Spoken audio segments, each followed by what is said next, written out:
Mga kababayan, magandang araw po sa ating lahat. Kasama po ninyo ngayon sa oras na ito sa isa na namang video talakayan at video analysis si Ka Eric. Maraming salamat sa inyong patuloy na pagsusubaybay, pagsuporta at pag-share at pag-promote ng ating mga video talakayan. Malaking tulong po ang inyong pagpapalaganap ng ating mga video analysis nang sa ganon po ay mabigyan naman ng kaliwanagan at karagdagang pagpapatatag ng kalooban ng ating mga mamamayan upang sila ay patuloy po na manindigan para sa tama, mabuting pamamahala at totoong may direksyon ng para sa kaayusan ng ating bayan at buong lipunan na uri ng panggobyerno. Sa puntong ito, bibigyan po natin ng paglilinaw itong katawa-tawa at parang bata na pahayag ng tagapagtahol ng Malacanang. Kaya nga siya tinawag na tagapagtahol kasi parang barker, no? Yung mga pagpumunta ka ng Farmers Cubao sa Araneta, may makikita ka pa dyan sa gilid nito na mga naka-plastar, nakahilera na mga van o kaya mga jeepney na bumabiyahe papuntang Rizal o kaya papuntang Caloocan. Ay tumatawag po dyan na mga sumisigaw ng, "Oh, Cubao, Cubao, Cubao! Oh, Antipolo, Antipolo, Antipolo!" Yan. Yan po ang mga barker. Yan, parang ganyan po ang kategorya at uri ng pagkatao at ang pamamaraan nitong nagpapakilalang Undersecretary for PCO. Mantakin mong opisina niya, Presidential Communications Office. Pero sa araw-araw na ginawa ng Diyos, ang kanyang ginawa ay hindi para mag-update at magbigay ng tamang impormasyon at pagpapaliwanag para sa ikabubuti ng ating bayan o sa mga mabuti, kung mayroon mang mabuting ginagawa, ang gobyerno ni Marcos. Sa araw-araw po na ito ay maharap sa media, itong si Aling Claire Marites Castro ay puro pagpapahiya, puro po atake at paninira sa Duterte political camp. No? Walang problema yon kung siya ay vlogger. Ibig sabihin po, wala siyang tsapa, wala siyang otoridad at pundo na ginagamit in behalf of the government. Mantakin mo ang sahod nito siguro mga nasa 250,000 a month plus allowances and mga pundo na ginagamit para mangharas at mag-intimidate at mangbuliglig at magpasabog ng kalokohang mga pahayag araw-araw, ay siguro may mga 100,000 a month ito na operational expenses. So kulang-kulang po sa 400,000, 400,000 ang kanyang kinukubra buwan-buwan mula sa ating kabanang bayan. Wala namang ibang ginawa kundi atakihin ang mga kalaban sa politika ng kanyang amo na si Bongbong Marcos Jr. Pero yung magpapaliwanag ilang school buildings na ang nabuo, ilan pa ang dapat mabuo, anong nangyari sa mga flood control projects na ginawang gatasan nila Marcos at Romualdez na mga alipores nila at na mga kasabwat sa sindikato, ano nang nangyari sa mga expose ni Saldico, ilang farm to market roads na ang natapos, gaano kahaba na ng mga kalsada ang nabuo at natapos na, ilang tulay, ano nang nangyari sa ating mga airport, mga ganun na at ano nang nangyari sa pagpapa-improve ng ating agriculture sector. Lahat po ng ito, hindi mo maririnig yan kay Aling Claire Marites Castro.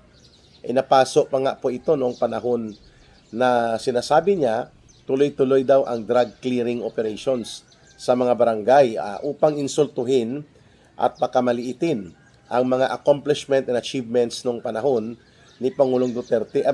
Nang tinanong siya ng reporter mula sa Net25 kung anong mga barangay wala siyang maibigay na pangalan, anong mga district, saang lugar wala siyang maituro, at nang tinanong siya kung saan ang address ng mga rehabilitation center na sinabi niya more than 60 na ang naipatayo, wala rin siyang maibigay na address, kaya kulukoy.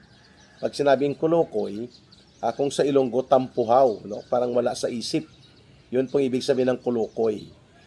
Ganyan po ang mga uri ng mga tao na nakapaligid kay Bongbong Marcos Jr. Well, hindi po yan katakataka because they deserve each other. Ano pong ibig sabihin niyang they deserve each other? si Marcos mismo po, wala sa wastong katinuan. Chronic drug abuse ang kanyang ginagawa. Ibig sabihin po, chronic drug addict. Pag sinabi pong chronic, mahabang panahon na nagdudurog siya. Hindi po galing kay Eric yan. Galing po yan mismo kay Senator Amy Marcos.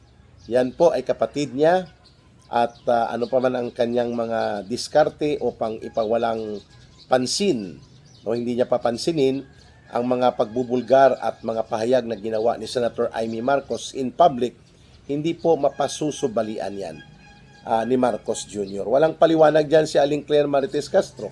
Sabi niya nagkaroon na daw ng drug test si Marcos Jr. Noong elections 2022. Pero sabi nga ng mga eksperto, hindi man yun conclusive sapagkat urine sample po yun. Ang ipinapanawagan kay Marcos, hair follicle, parang DNA type testing upang makita ang residual deposits ng mga droga kung mayroon man sa kanyang pangangatawan o sa kanyang sistema ng katawan niya.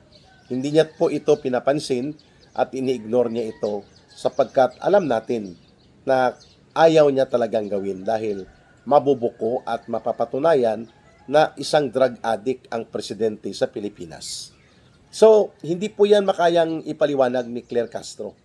Subalit pagdating po sa paninira at pag-atake, yan, eksperto yan si Aling Claire Marites Castro. Di po ba nagkasagutan pa dito si Senator Robin Padilla nang tinanong ni Senator Robin Padilla, hindi ba natin pwedeng ipatawag dito si Yusek Claire Castro na ito upang magpaliwanag dito sa kumakalat na audio recording na pinapagalitan niya in that conversation ang mga trolls.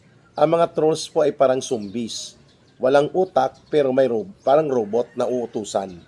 Kaya kung ano-ano ang ginagawa nilang paninira, mga disinformation, misinformation, mga fake news at mga intriga. So, nagagalit siya dahil walang laman, walang epekto, walang substance, walang sustansya ang mga pinaggagawa ng pinupunduhan nilang trolls. At yan pong trolls na yan, ginamit ni Marcos yan ng elections. Inamin niya mismo yan in public na may troll farms. Ibig sabihin po, libo-libo yan ang binabayaran nila mula sa buwis at pundo ng ating pamahalaan. Si Claire Castro involved pala sa troll operations na ito. Subalit, pinagtanggol siya, pinagtakpan ni Senator Tuta Soto, tuta ng Malacanang. Instead na maging independent at tunay na may integridad na uri ng pamumuno sa Senado, walang kwenta, no? Kaya hindi natuloy. Pero alam natin na ang voice print, yung kanyang pagsasalita, yung kanyang mga ginagawa, tumutugma sa mga pagtuturo ng pangyayari na si Aling Claire Marites Castro ay isang troll mismo at troll operator para kay Marcos at kila Romualdez. So wala silang ibang ginawa kundi bantayan lang ang mga Duterte political group at magpasabog ng intriga at mga malisyusong mga tinatawag nating misinformation and disinformation upang magkaroon po ng kalituhan ang mga mamamayan at masustain nila ang kanilang output doon sa pinupundo sa kanila. According to Senator Marcoleta, mayroong 1 billion, hindi bababa sa 1 billion pesos ang pundo na ginagamit ng PCO at ng Office of the President para mag-maintain ng mga trolls at social media dirty operators. Yan. So, dapat maimbestigahan sana yan, pero hinaharang. Pinipigilan po nila Tuta Soto at nila Ping Lacson dyan na gawin sa Senado. Kasi mabubulgar talaga na ang nagsosustain sa social media at mga information operations ni Marcos, maliban pa sa public relations company and groups na kanyang ini-employ ng patago using the funds of the Office of the President, itong trolls at mga social media dirty warriors nila. Yan, si Claire Castro, eksperto dyan. Kaya ito pong puntong ito, in-emphasize natin dahil nung nakaraang araw o dalawang araw, tinawag niya na kapag nagagalit daw si Vice President Sara Duterte, ay nagiging mukhang tsakadal. Yung tsakadal po, ito yung pumapatay na horror, sa horror movie, may pumapatay po na parang manyeka na possessed by evil spirit and demons. No, si Chucky. Kaya mayroong version na ang babae ay Chaka. Kaya Chakadal. So naging isang slang term po 'yan sa mga pangit, no? Oh, Chakadal. Chaka is like a gay linggo, no? Lingwahe ng mga bading. Chaka, no? Mga Dakota. Yan, mga gay linggo yan. Malamang alam ni Risa Hontiveros at ni Lula Laila de Lima at ni Aling Claire Marites Castro anong ibig sabihin ng Dakota. Hindi ko na po yan ipapaliwanag. Kayo na lang po ang bahalang mag-research kung ano ang Dakota, no? At ano ang Chaka. Chaka is ugly, no? Tumawa po ang buong sambayan ng Pilipino nang marinig yon. Hindi sa natutuwa dahil ang Chaka na pag-describe ni Aling Claire Marites Castro coming from the pulpit, no, pulpito ng Malacanang sa kasinungalingan, kaharap niyang mga media, ay tumutugma hindi para kay Sara Duterte. Gwapa si Sara, maganda, no? Kahit nagagalit sa lubong ang kilay, mistisa at gwapa pa rin si Sara. Dugong German po ang kanyang nanay at nakukuha niya sa genes niya, sa genetics niya, na natural siyang maganda. Si Aling Claire Marites Castro, tanggalan mo ng makeup, pati ang tsakadal, pag nakita siya, hihimatayin So, katawa-tawa. Yan po ang tawag ng mga taong bayan. Wala na siyang ma-issue kay Vice President Sara Duterte.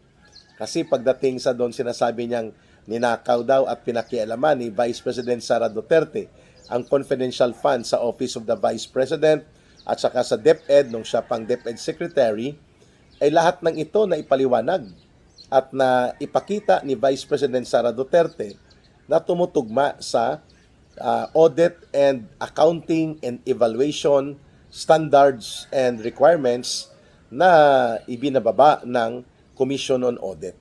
At ang Commission on Audit ay mas authoritative ito kung ikukumpara mo sa mga propaganda ng pink and yellow zombies na kagaya ni Shelo Magno na lapdog ni lapdog ni Marcos at ni Romualdez. Kagaya po nila Ronald Lamas. Tinatawag na rin siyang Ronald Lamas, no?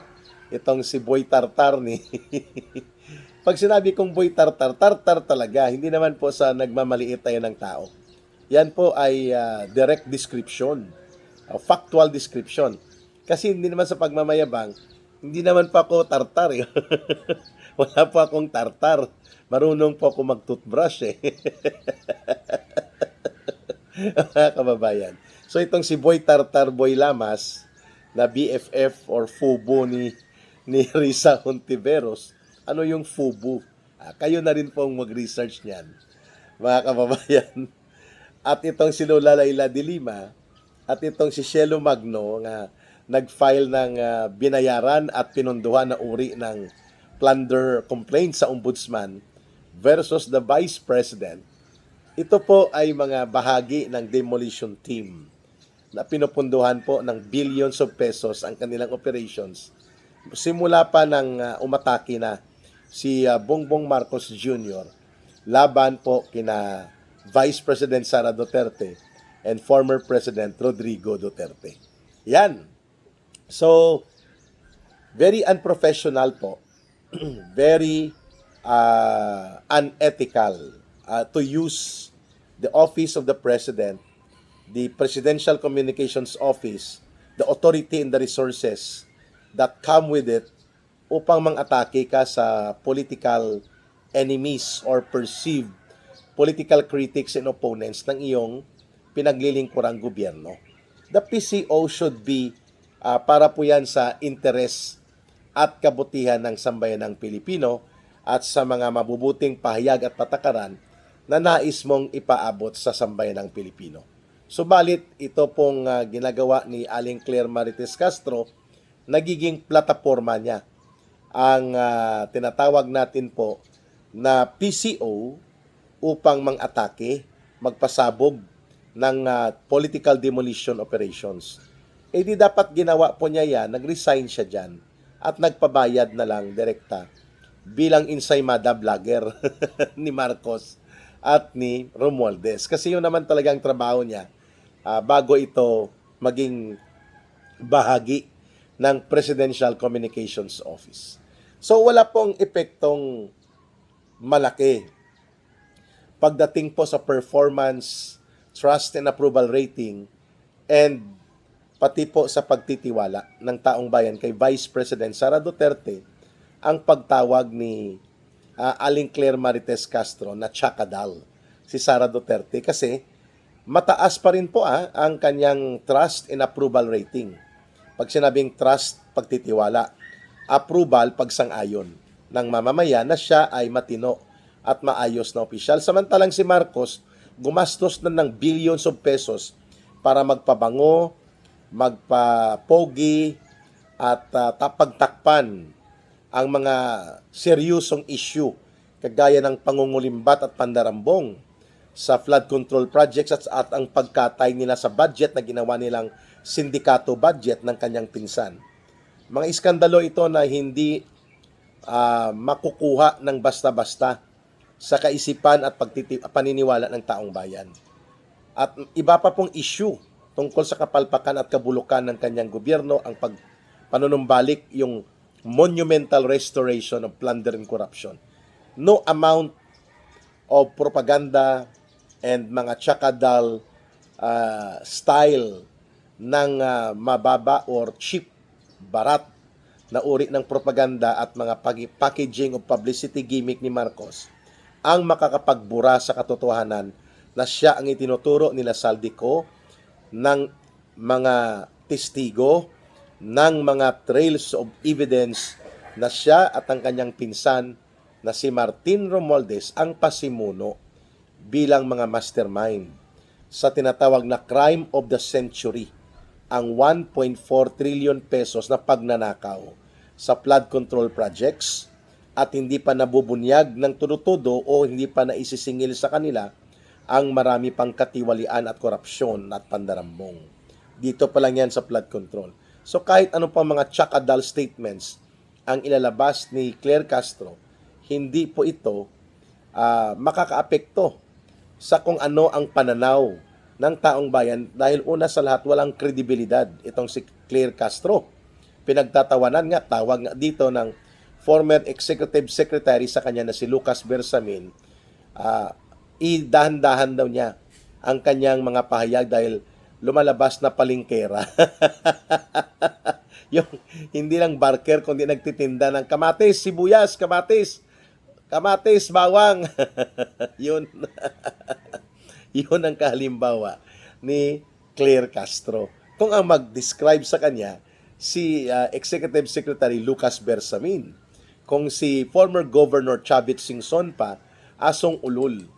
Kapag marami ang pondo, tumatahol para sa kanyang amo. Pero pag dagdagan mo ng mas marami pang pondo, nangangagat na parang ulol. Kaya asong ulol. Ayos, Governor Chavit Singson, ha? Yun po mga birada ni Governor Chavit Singson. Baka magtatanong kayo, si Ka Eric, bakit nagne-name calling ka rin? Boy Lamas, Boy Tartar, Lola Laila de Lima, laos na kaya Lola. Si Risa Hontivirus. Ang kaibahan po ni Ka Eric, ako ay political commentator. Hindi ko ginagamit, private ako, pribadong tao. Hindi ko ginagamit ang posisyon ko sa gobyerno o pundo ng gobyerno. Kaya ang tawag po sa ginagawa ko, hindi name calling, sarcasm. Ang sarcasm po ay isang pamamaraan na parang iniinsulto mo ang kalaban o ang mga kalaban ng mamamayan, pero ibinababa mo ang antas nila na para sila ipagtawanan. Yan ang tinatawag na sarcasm. So, ang name calling na sinasabi niyo po ng iba na nagkikriticize kay Ka Eric o sarcasm na ginagamit ko, allowed po ako niyan. Bakit? Pribado po ako.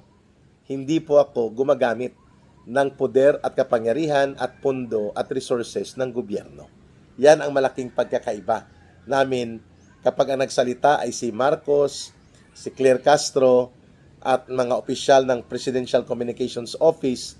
Sila po ay dapat nag-o-observe ng Rules of Ethics and Professional Conduct na mandato para sa isang public official.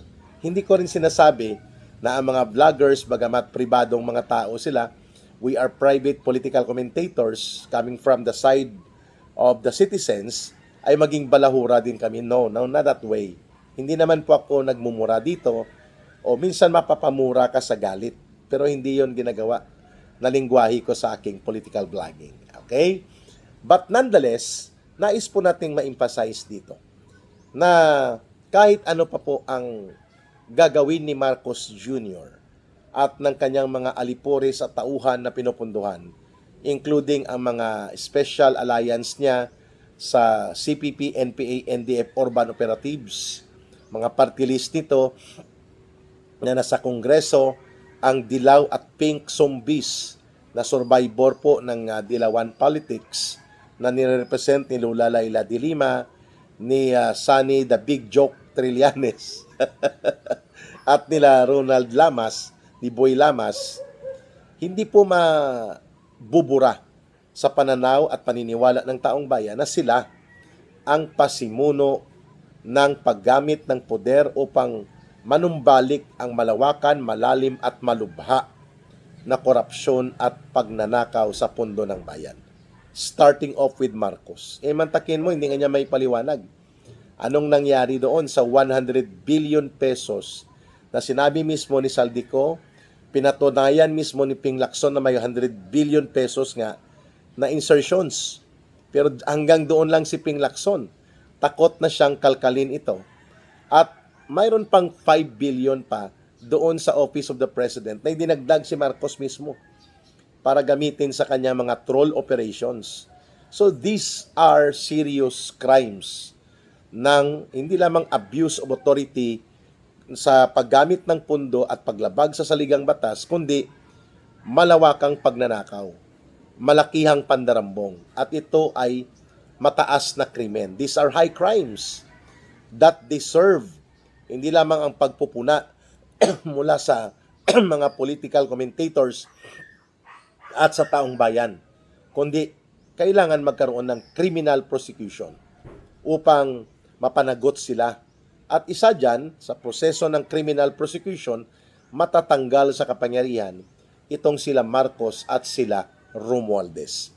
Kasi ang mga kagaya po ng tinatawag nga ni Governor Chavit Singson na mga asong ulol na nakapaligid kay Marcos Jr., pati po ang mga gumagamit at nag-aabuso ng poder niya bilang siya ay presidente ng Pilipinas, kagaya ng asawa niya na si Lisa Araneta Marcos, ang kapatid ni Lisa Araneta na si Martin Araneta, at pati itong anak niya na si Sandro Marcos na tinawag na kung si Martin Romualdez ay hari ng pundo, si Sandro Marcos ay prinsipe ng pundo.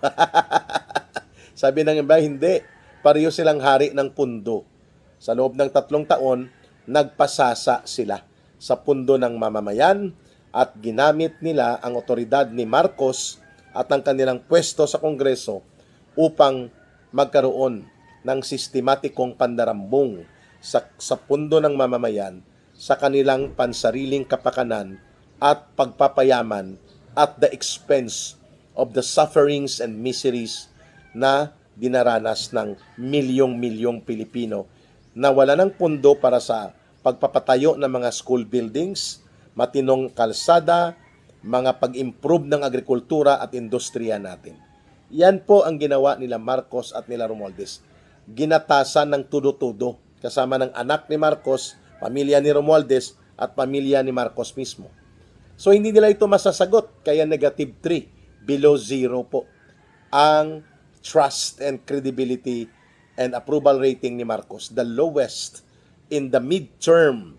Pag sinabing midterm, nangangalahati pa lang po sa termino niya sa 6 na taon bilang Pangulo, ito ang pinakamalala. The worst na presidente na sa tingin ng taong bayan hindi na dapat manatili at hindi na dapat ito magpapatuloy pa bilang presidente ng Pilipinas. So hindi kaya yan ni Claire Castro na ipagtanggol pa ang boss niya na nalulugmok na sa kumunoy ng pagkabagsak sa pagtitiwala at mga pagsang-ayon ng mamamayan. Kaya tsakadal na lang ang tawag niya kay Sara Duterte. Magbabalik po ang ating video analysis at video talakayan. No? Ang punto dyan, desperate people who are desperate to come up with arguments na may kredibilidad are using desperate actions like nonsense sa kanilang mga ginagawa. Yan po si Claire Castro, nonsense. Maraming salamat at sinusubaybayan niyo pa rin po ang ating Ka-Eric channel at ang ating mga YouTube upload at videos. Mahalin po natin ang bansang Pilipinas. Walang ibang magmamahal nito kundi tayo ring mga Pilipino. Para sa Diyos at sa Pilipinas nating mahal, maraming salamat. Bye for now. May God bless everyone and may Allah will be with those who are Muslim brothers and sisters. Mabuhay ang sambayan ng Pilipino. Ito po muli si Ka-Eric.